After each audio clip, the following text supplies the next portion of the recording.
I was getting up after doing a little video about our potato experiment, and Charlie showed me these beautiful flowers over here. They were blooming, and these I did not plant. These are sunflowers that I believe the seed kind of came this way from birds and being blown over here with the wind. These are the same sunflower seeds that are found in some of the mixes that our birds eat, that our ducks and geese eat. And so it's really cool to see that they've made their way up here and they've bloomed, and we just left them. Now Charlie really, really wants to pick this flower for some reason. It's beautiful. Because it's beautiful. But it's really cool to see the different stages of air. Here you have one that's already fully opened. Down here you have one that's not open at all. And here you have a smaller one that's actually just starting to kind of open. And then there was a ladybug crawling on the plant, but now it's been knocked down somewhere down there. So he's trying to figure out exactly where it went. So you can see the different stages, and it's really cool to have. That plant's about 3 feet tall. But also there's a few other exciting things going on. There is these little okra plants popping up. This one right here, and there's some right here. These are those heavy hitter okra plants that we planted. And I'm actually really excited about them. And then today, look how tiny this little squash is. I did pollinate it. This is one of the yellow squash varieties. Look how little this potato is. Yeah, it is a little potato. It's either a how do you say it? Zephyr? It's Zephyr, or it is one of the yellow hybrid squash. I believe they're the yellow saffron squash, and in between there's actually another one of these. As warm as it has been lately, it'll probably be another month or so, and this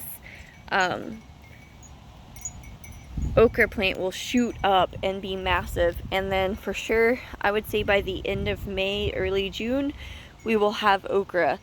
The great thing about living outside of Houston is you can pop plants in the ground, and in no time they will pop up and be producing. Now, this is, the heavy hitter okra is supposed to produce like an astronomical amount of okra compared to just a normal Clemson spineless. Everything that I've read says that it's actually like an improved variety. And as much as we got off our Clemson spineless, if I can plant, there are only 15 seeds in the heavy hitter okra. So even if 10 of these seeds produce, I'm counting on getting a pretty decent okra harvest. Now I still have red burgundy okra that I want to plant, but I just haven't figured out where to plant it yet, and so I haven't started any of it. Just kind of being a little indecisive about where else to create more garden beds, especially now that we've moved the kids' play yard into our garden so that they can play around the garden, which I think has actually been really successful. They've continued to play in the garden area and really enjoy the garden, and it brings me a lot of joy and them, but also they can pick different fruit and walk along the wood beds, and it really is encouraging them to be an active part of our homestead. Here's another little okra popping up, and notice that these are really close to the squash. Okra occupy a different root space than squash do, and they have a deep taproot, which is what helps them really survive our hot summers. And so the taproot will go deep under the soil, and I've pulled out okra with taproot that were well over 2 feet long before. And the squash will stay on top, and then of course as the summer progresses, we'll probably get squash bugs. The squash will die, but we will still have okra taking up the space. And then since these squash, they're a bush variety, but they will get massive, the okra will grow 7 to 8 feet tall. These will stay about 3 feet tall, and so they really just fill up every possible space. They're blackberries. Let's see them. These blackberries aren't quite ripe, but they still probably taste good. They were maybe a little sour. Can I see yours? Yeah, it's very black. It is. That one's actually done. Isn't that cool? Yeah. There are a lot. Wait until we get all the other plants producing, the new blackberry plants. And over here, these are the other variety of squash. These are our, let me think. Cozell squash. And Cozell is the actual variety. But you can see these are significantly larger than the yellow hybrid squash, those yellow saffron. These, and the flower just broke off, which is no big deal. These flowers come off. Hey guys, do y'all want to feed this flower? Throw it over the fence to the geese. They would like that. So this is significantly larger because just shortly after it pollinated, the flower just fell off. It's already basically a size that I can harvest them. And not all of them are like this. Some are significantly smaller. And let's see, like here's one that's, I just hand pollinated this today.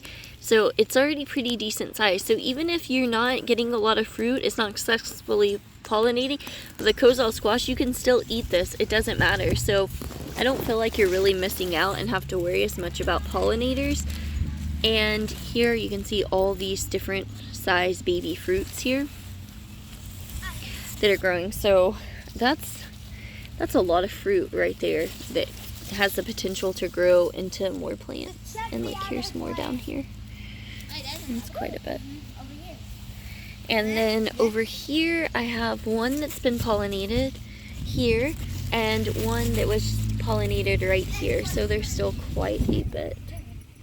Okay, so right over here at the end of the bed, there's still 2 more squash plants, and I have not seen any female flowers on here or any female fruit on these 2. They're still fairly small. They grew a little bit slower than everything else, but you can definitely tell the difference. These have been out here, what, 2 to 3 weeks since we built the bed. It hasn't even been a full month since I posted the video about building this bed. So in case y'all are wondering if putting down those, thank you, shavings from the coop worked, yes, it did. I layered it. I laid down shavings from the coop. I put plain native topsoil on top and then put a thin layer, about 2 to 3 inches of compost on top of that. And it worked really well. These are just taking off. Look how hidden this blackberry is. Let's see. There's hidden. What? Okay. Are there oh my gosh, there are. Over here, the squash plants are planted underneath these thornless blackberry plants, and you can see they're just blackberries kind of hidden inside them. The squash are being nice. They're really changing colors, aren't they? Yeah, the squash are being nice, and there are a lot of flowers in here. Protecting them from the birds. Right? And the air. You can guarantee to get some fruit off there. And look at this. There's more fruit down here and little ones. We need to get thornless squash plants. Yeah, they do make thornless variety of squash plants. So these squash, the Cozell squash, they do have these little spikes on them, and it's just like the okra plants that have the spikes on them. Now they do have some smooth squash plants that don't have these spines on them, the spineless squash, but I found even some of those, a good portion, do still have spines. So that's what he's talking about. He's not a fan of that. Now this squash could get a little bit bigger, but I'm gonna go ahead and actually harvest it because it's been there for a couple of days, and sometimes they just don't get much larger. It's funny because some of these, like this one, it's not massive, and then you have ones like this that the flower hasn't even opened yet on it for me to pollinate it. This is not even a pollinated fruit, and of course the leaves don't want to work. And look how massive it is. I mean, that is insane that a fruit that the flower hasn't even opened so I can pollinate it is not much different than one that's been open for several days. And there was another one that was smaller than this. I gave it several days and it just wasn't growing. So when that happens and they're not getting any bigger after a couple of days, I go ahead and pick them because usually they plump up within 3 or so days. And then this variety, so I had a hard time figuring out what varieties these were, and I'm almost certain that these are the hybrid squash.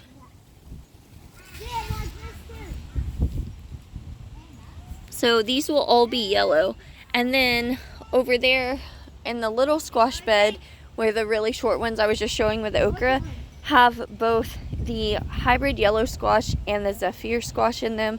The yellow hybrid squash are called saffron squash, and you can see they're much smaller. And here's one that I actually pollinated, but for some reason it did not take. So we can just go ahead and remove that. So you can see this can be from poor pollination. I did hand pollinate it, but I did see that some of them just weren't doing well. And you can see the bumps on this. So this will be a bumpy variety.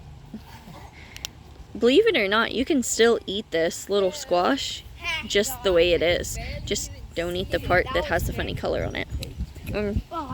Actually tastes good. It doesn't have like a very strong squash flavor yet. I like this. So you can eat the flowers, the fruit like this. You can wait, but the reason I like the Cozell, and I will always grow these, is because they get so big regardless of whether they pollinate well or not. You can eat that fruit. So if you only have space for a couple of plants, I recommend the Cozell for sure.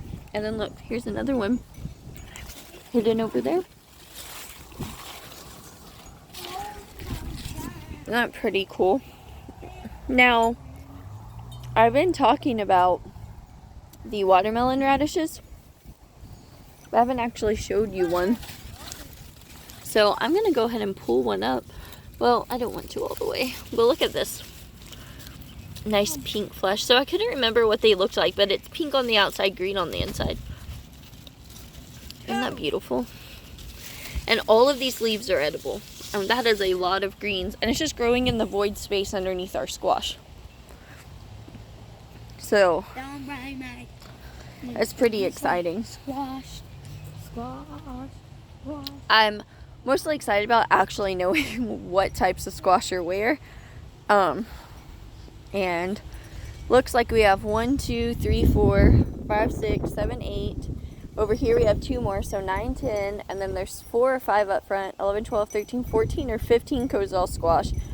For sure 2 of these yellow hybrid squash, and then several Zephyr squash. So I don't know if I'm pronouncing that right, to be honest. And those will be yellow with green tips on it. Oh, and look what little monster is on my plants over here. Go away. We are not in the mood for you this year. So I am excited. We are definitely going to get some fruit production before everything else. And look at these onions. They're already getting so like big. We could use these as green onions now, but we've never grown bulb onions successfully like all the way through. We harvested them all one year before they could even bulb, just using green onions, because we were so excited and the kids loved them so much. But this year we're actually going to try and let them bulb. You can see we need to weed a little bit all in here. It's been really rainy. It's actually about to rain again right now. And look how big these are. These little cucumbers, they're just getting big. These are the salt and pepper cucumbers from Johnny's Seeds, and just look, they're all the way down.